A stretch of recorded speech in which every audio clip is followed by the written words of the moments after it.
I'm Tracy Grimshaw. Welcome to A Current Affair. We're all 10 foot tall and bulletproof when we're young, but even by those standards, these skateboarders are pushing their luck and everyone else's.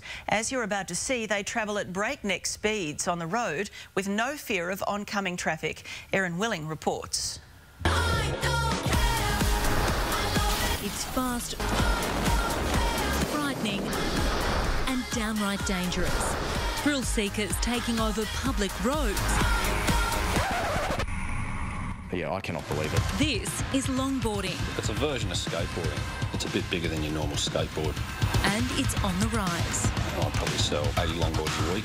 It's the need for speed that has these adrenaline junkies hooked while risking their lives and menacing motorists on roads around the country. Something so easily could go so badly wrong. For some, it's harmless fun. For others, Well, I think they're people with a death wish. wearing only a helmet and gloves for protection, this rider is on Mount Gravatt in Queensland. It doesn't take long for him to start picking up speed as he races down the steep slope.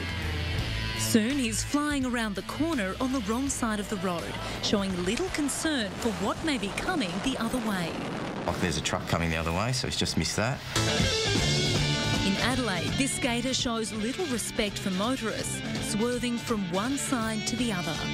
On corners that would make even drivers nervous, riders can reach speeds of up to 120 kilometres an hour. Dressed in only a singlet and shorts, there's little protecting this thrill seeker as he and his mate take up the road.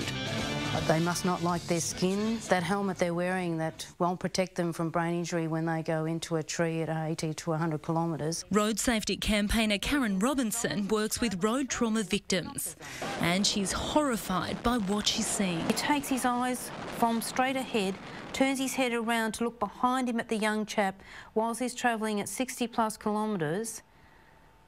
It's just suicide. This is just suicide. Karen lost her son in a car crash and isn't surprised it's mostly young men taking part. It's when they're young and not fully comprehending the consequences of what can occur when it all goes wrong. And as you're about to see, things can quickly go wrong. It takes just seconds for this rider to stumble and come flying off into a bush. Ah, damn it! This skater was lucky he only escaped with a broken bone, but others have not been so lucky, like 22-year-old Anthony Fricker. I don't think it could ever be avoided. Anthony suffered fatal head injuries after coming off his longboard on the New South Wales North Coast. He was fully geared up with the full leathers and the helmet and the gloves and everything as per motorcycle racing, and he had a stack. It was as simple as that. It was just a tragic accident. While his father John will never get over the accident, he says there's risks with any sport. We've had a long think through this, whether you can avoid it, but you can't avoid accidents. Despite their loss, John and his family don't want to discourage skaters from doing what they love, as long as they're in a safe environment.